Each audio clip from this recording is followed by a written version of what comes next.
Hi, and welcome to Burlington County Hauntings. My name is Marissa Bozarth, Museum Curator of History for Burlington County Division of Parks. This program is going to take you through 3 of our locations that are said to be haunted. Just in time for Halloween, see how much you believe. If you believe that these sites are actually haunted, or if you have had an experience at them for yourself. The 3 sites that we're going to be including are the Burlington County Lyceum of History and Natural Sciences in Mount Holly, Smithville Mansion in East Hampton, and the historic Burlington County Prison Museum, also in Mount Holly. So we will begin with the Burlington County Lyceum of History and Natural Sciences. Anytime I discuss paranormal activity in any of our locations, I always say, in order to understand the spirits that may reside there, you need to know a little bit about the history of the locations. So the Lyceum was the former home to the Langstaff family. It was built in 1830 for James and Harriet Langstaff upon their marriage. The home is quite large, 4 rooms on the first floor, 4 rooms on the second floor, and James and Harriet would raise their 4 children in the home. And following their passing, one of their daughters would inherit the home. Around 1937, she would sell the property to a Dr. Daniel Reamer. And Dr. Reamer moved into the house with his wife, his young daughter, and his brother-in-law and sister-in-law.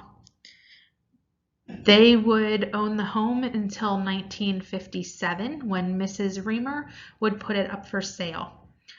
At that point, the home was purchased by what was then the Mount Holly Library, and it became their home until around 2013, when the building was purchased by the Burlington County Board of Chosen Freeholders, and it is now our Burlington County Lyceum of History and Natural Sciences.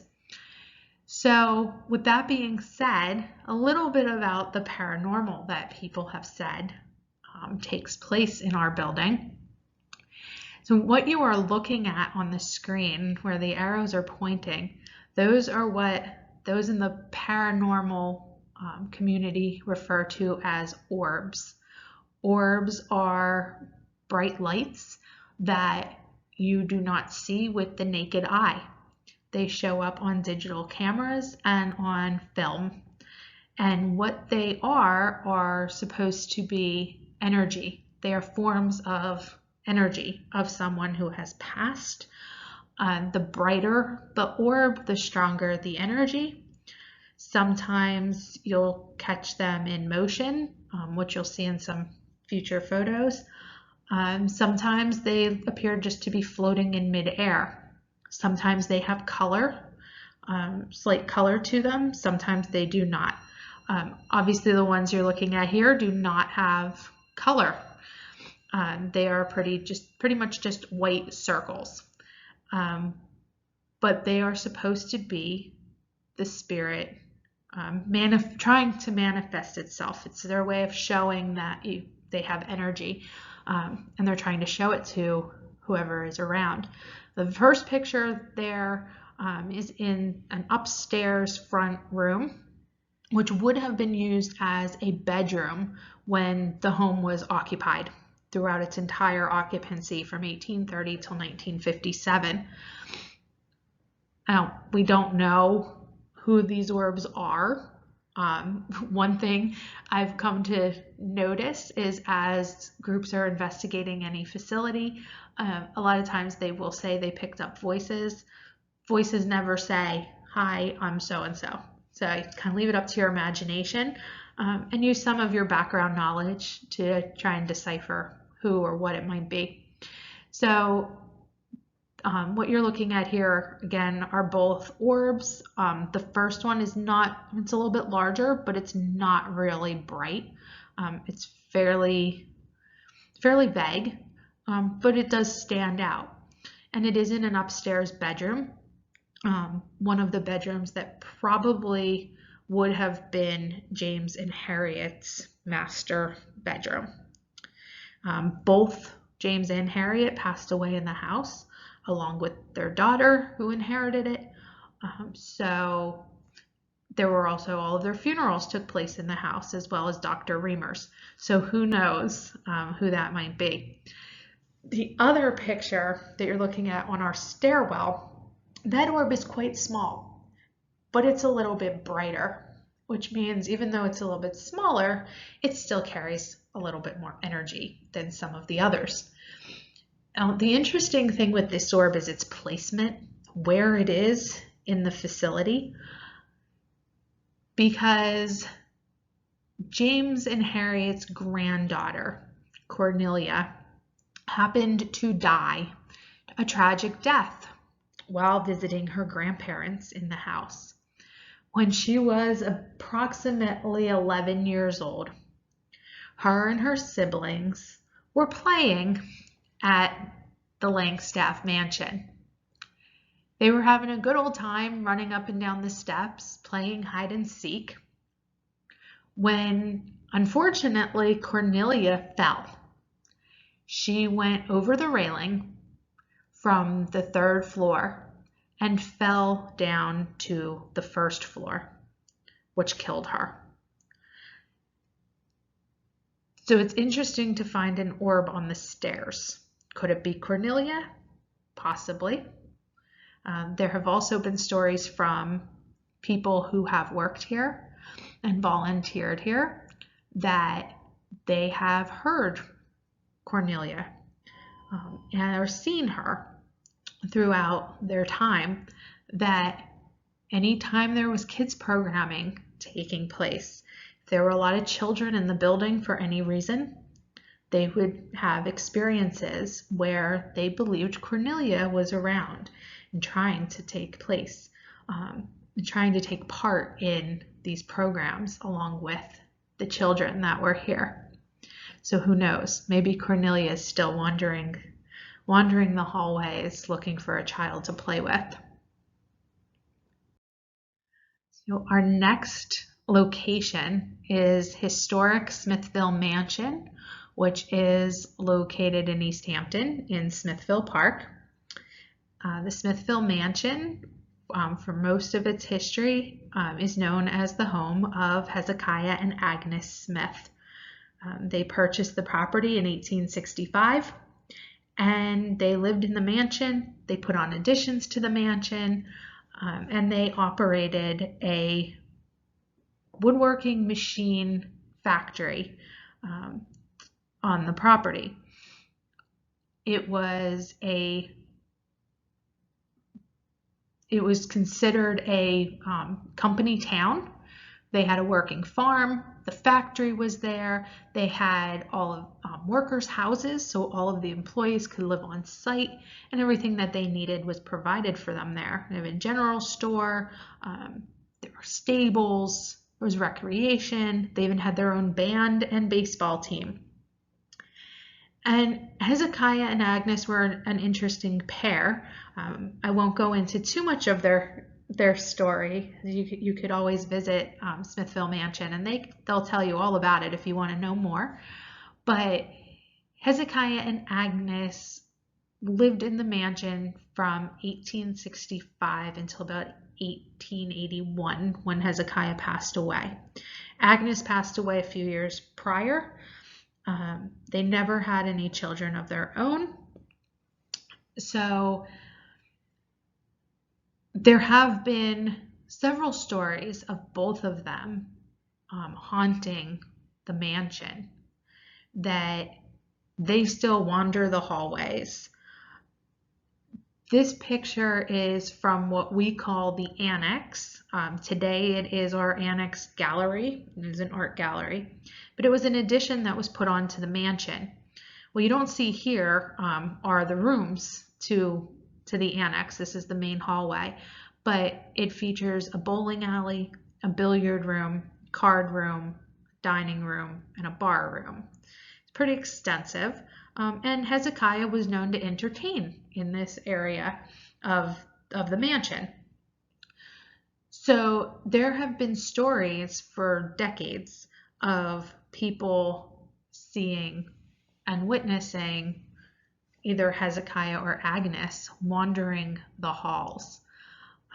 Not a lot of evidence of it, but there have been stories that people who volunteer there, guests, visitors on tours, have had experiences of either feeling like somebody's watching them, hearing somebody move down the hall when there's nobody there, things along those lines.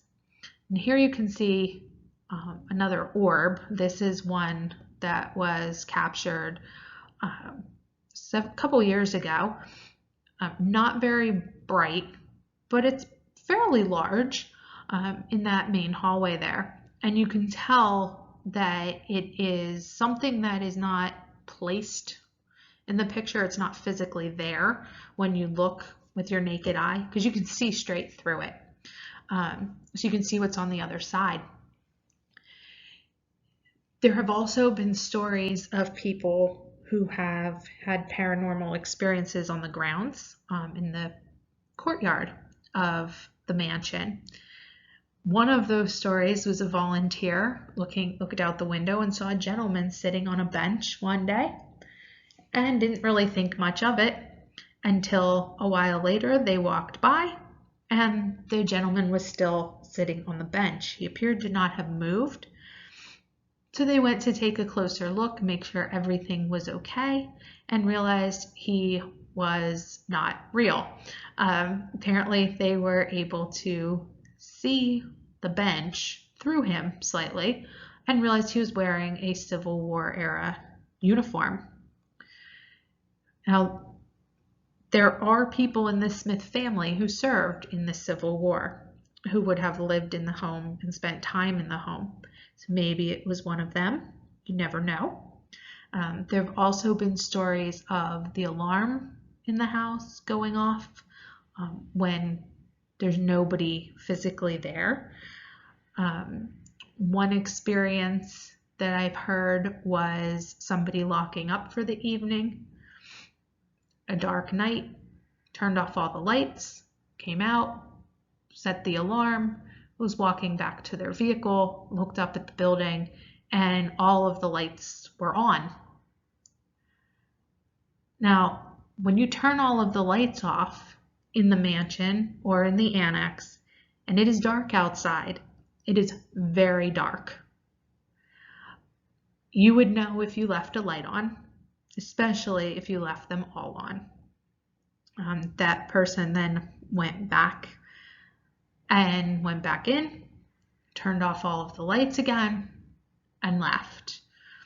Again, went outside and looked up at the building, and lights were on again. At that point, they pretty much said, well, then you can leave the lights on because I'm not going to mess with a ghost.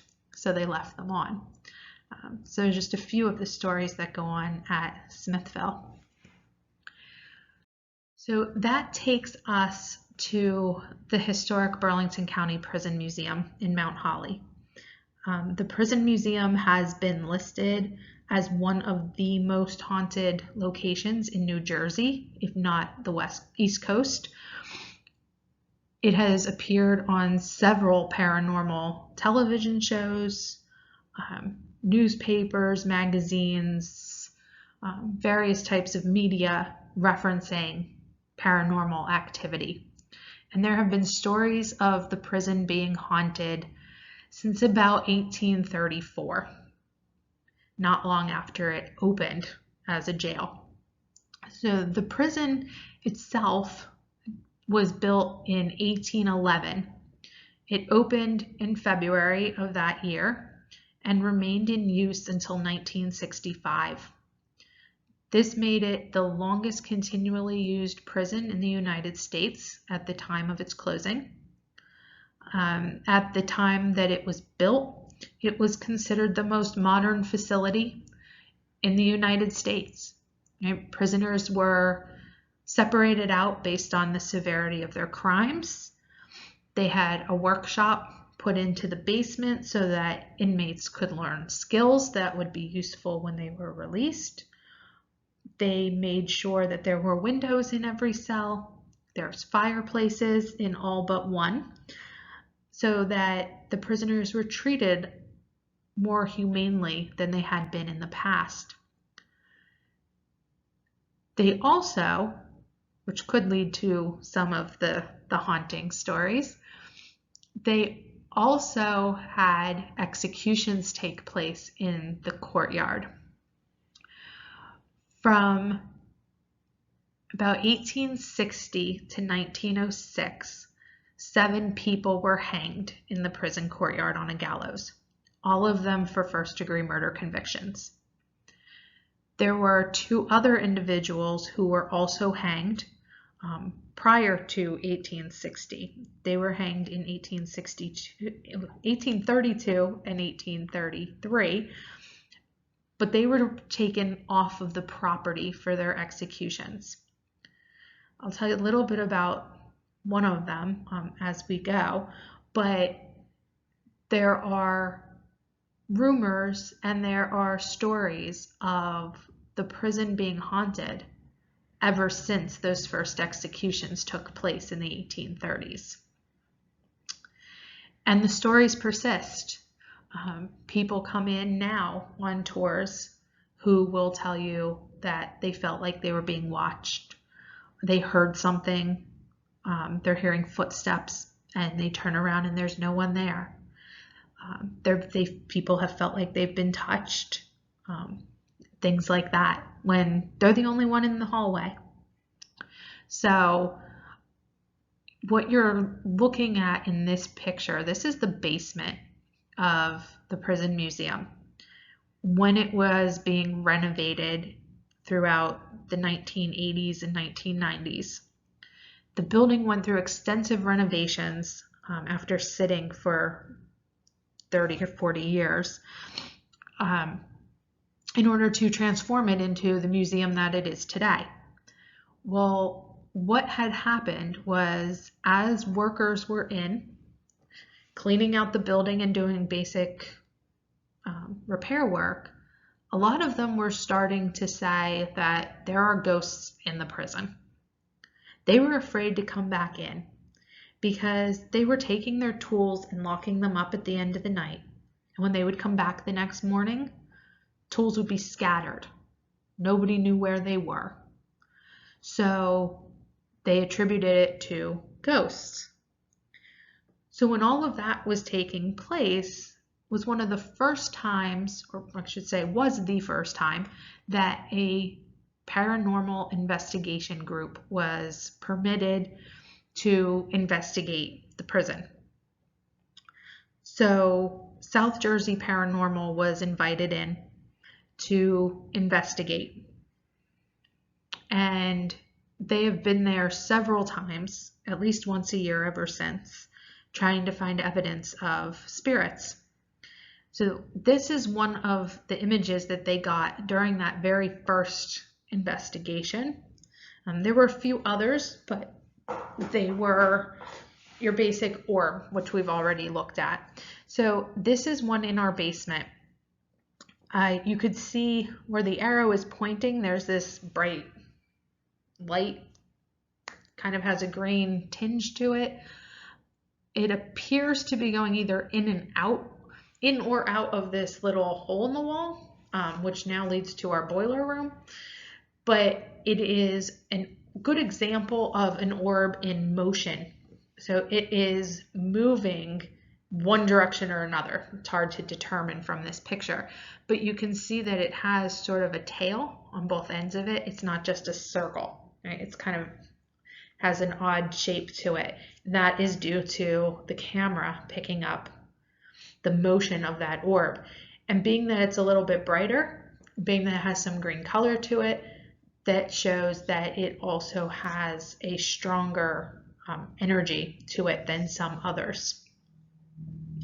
Now, the space that this picture was taken in has its own story about who may this or be. On November 5th of 1920, a gentleman named Harry King was murdered in the hallway right there. He was a guard who was working one of the later shifts, and he came down to the basement in order to give medication to an inmate named Harry Assay. Harry Assay had been imprisoned for drunken disorderly and was sentenced to 60 days in prison. He was determined, it seems, to go after another inmate who happened to work in the kitchen, which is on the other half of the basement. So when Warden King came downstairs, he opened the cell and he had his skull cracked open and died instantly on the floor from the blow from Harry Assay. Assay ran down the hall, ended up swinging and hitting another inmate named Charles Bartlett. Bartlett ended up passing away in the hospital due to injuries. And he actually, Assay went after a third inmate who happened to duck behind a wall. So he was not injured before Assay was tackled by yet another inmate who happened to be in the cell with him. So when the door was wide open, he was able to tackle him and hold him down until other guards were able to come. As far as we know, this is the only murder to take place inside of the building. We have no records of anything else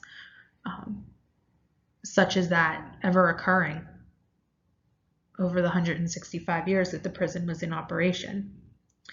So could that be either Harry King still patrolling his route in the building? Could it be Harry Assay going after other inmates, or still wandering around? I guess we'll never know who it may be.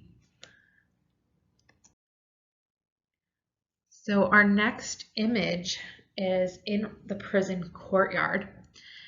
This is an image of one of two things. It has been described in two ways. One being that it is an orb who was in motion extremely fast, which had made all of those streaks, or it is a spirit attempting to manifest itself as a physical being, as a shadow, that you would be able to see the outline of an actual individual, and the image was caught before it could actually do that. But again, it is something you wouldn't see with your naked eye. So it's only caught on camera.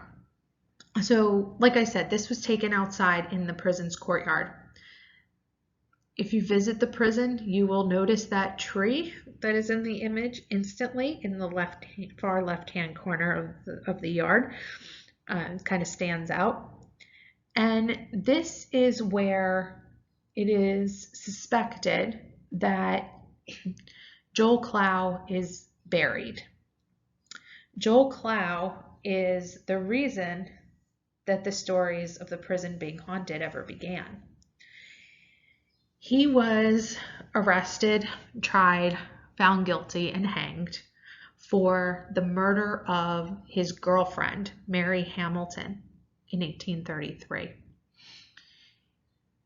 He was living with Mary Hamilton at her mother's boarding house in Bordentown, and they were dating. But every time he asked her if she would marry him, she said no. This went on for a while. Finally, he left.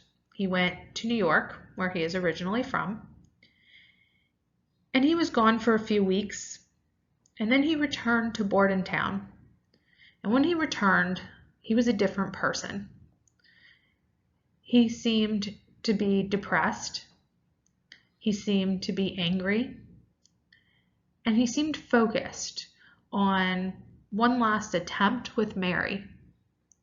So he made up his mind that he was going to ask her one more time if she would marry him. And if she said no, he would kill her and then commit suicide. So he laid in bed. He feigned being ill, held a dagger to his side, and when Mary came to check on him, he asked her, "Will you marry me again?" And her response was, "No, I will never marry again."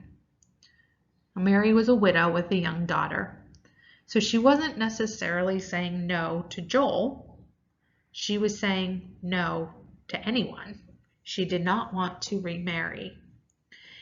He didn't like her response, so he rolled over and he stabbed her in the chest. He ended up stabbing her a total of 8 times, causing her death. He then drank laudanum, which is a poison, with the hopes of ending his own life. But somebody realized that he had done that, and they gave him an antidote in order to have him survive. He ended up being arrested, confessing to the crime, and obviously being found guilty. And his sentence was to be hanged. So he was taken in July of 1833 to the place of hanging at the time, which was about 2 miles outside of Mount Holly on the Hainesport Road, which is now about where Marne Highway and the Mount Holly bypass meet, in that general vicinity, and he was hanged. Following his execution, there was nobody to claim his body. He had killed the only person that cared a little bit about him in our area. His mom had passed away. His dad had passed away when he was a young child. And he had a few siblings, but they all said that they were not going to be responsible for him. They wrote to him, wished him well, said, "We will pray for you, but pretty much you're no longer our brother." So Joel needed to be buried somewhere. So there are firsthand documents that say he was buried in the prison courtyard the day of his execution. We have an idea of where it is. We don't know exactly where Joel was buried. We have ideas or thoughts on where it may be. But this photo was taken around where Joel may be buried.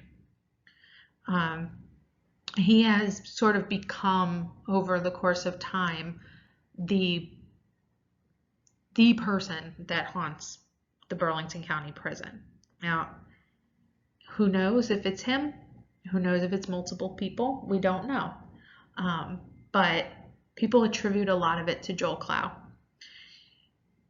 because immediately after his hanging, reports were made that from the dungeon where he was held, people were seeing things moving around. People smelled cigarette smoke. They heard chains rattling. People were hearing moaning coming from the cell. Guards and inmates both reported these things. And it all started right after Joel's execution date. So they attribute it that he is haunting at least the dungeon, if not the remainder of the building and the grounds. So with this picture being where they suspect he is buried, it could very well be Joel trying to show that it is indeed him at the prison. And one of our last images was taken only about 5 or 6 years ago by South Jersey Ghost Research. And they, like I said, they had been in to investigate the prison museum for years. And every time they came, one of their investigators would sit on the steps and always felt like somebody was sitting on the steps at the other end of the hallway watching them, but never got anything on film. They would try to take pictures and they said they were too slow, never had anything show up. Until one day they were in there and they captured this image. Now, the way they were taking their pictures, they set their digital camera to take 3 pictures in very quick succession. So they were within, a second and a half, you had 3 photos taken. The green that you see is because they had night vision turned on. So the pictures that you're seeing here are the first picture and the second picture in their line. The first picture, the smaller one there, you can see the outline of a person. That person is not another investigator. That person is a spirit. You can see it even clearer in our next slide, which we will get to in 1 second. But the picture next to it, it's gone. There's nothing there at all. The interesting thing about the first picture and the second picture is when you compare them, you can see there's 3 little black dots. One almost looks like it's right at the neck of the person. Well, that little black dot is the little black dot that's in picture 2 with nothing there. It is on the wall behind the person. So if there was a physical being standing there, you shouldn't be able to see that black dot. It should be obscured by the individual, but you can see it. The interesting picture is this one here. This is the third image in the sequence. The bright squiggly light is a reflection off of bars from a cell door. That is not paranormal activity at all.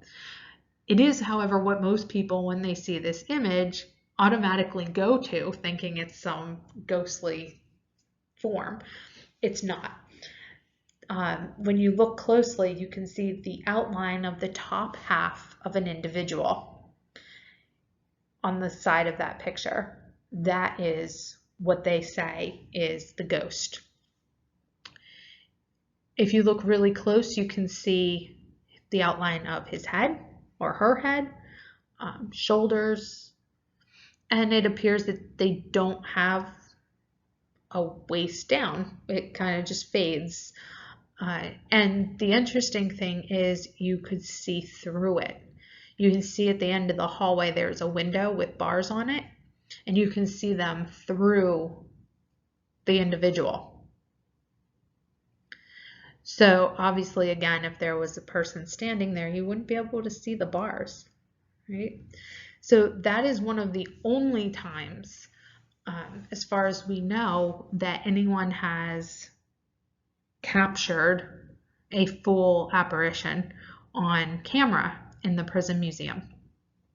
There have been stories surrounding the prison for, like I said, for generations of paranormal activity taking place.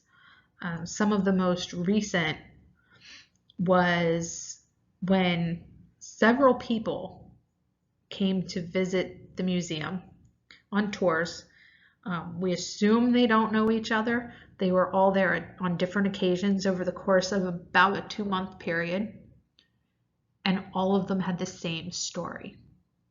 Every one of them said they went down to the basement on their tour, and there was somebody standing in the hallway down what is now a hallway that leads like a maintenance area right outside of our workshop. And as they went down, they saw him and kept walking, and they thought he worked there until they went back around and he hadn't moved, and his clothes didn't look exactly like what somebody would be wearing now. It seemed a little old-fashioned, and they realized they can see brick wall behind him, through him. So they all said, there's a ghost in the basement. The first one was a young boy, first person to ever see it, or at least to admit that they saw it. Was there with his father, who was probably about 10, and came upstairs, and his father told the story while the boy looked around in the gift shop. But once the docent, the tour guide there, didn't make it sound like they were making it all up, then the boy opened up a little bit and started talking about it.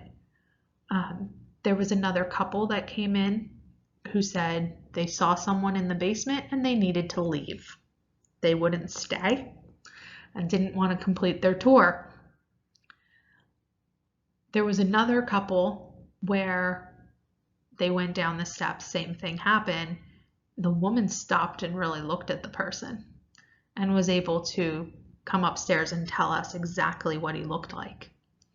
Not somebody that we recognized, not somebody we've seen a picture of, no idea who it was, why they were there, or what was going on.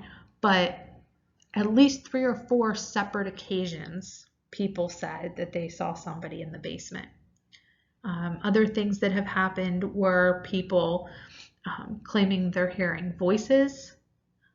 They've heard people talking. They heard somebody in our women's hallway say, "I love you." Things along those lines have gone on. So if you believe in spirits, if you believe in paranormal or ghosts or whatever you want to call them, the prison museum is one of the places that you may find something. And even if you don't believe in it, it might make you a believer, or at least make you question what's going on. Right?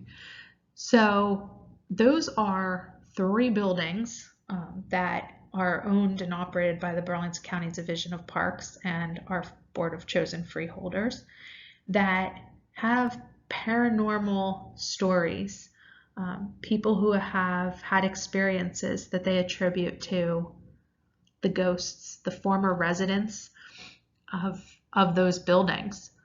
All of the buildings are open to the public at this time. The 2 in Mount Holly, the Lyceum and the Prison Museum, right now are open Tuesdays and Saturdays from 10 to 4. There is limited capacity, but we are open to the public. And the Smithville Mansion is open Wednesdays and Sundays, also at limited capacity. But you can always visit our website, the Burlington County Parks website, for information and details on hours and how to reserve if you would like a tour of any of the facilities. So hopefully we will see you soon.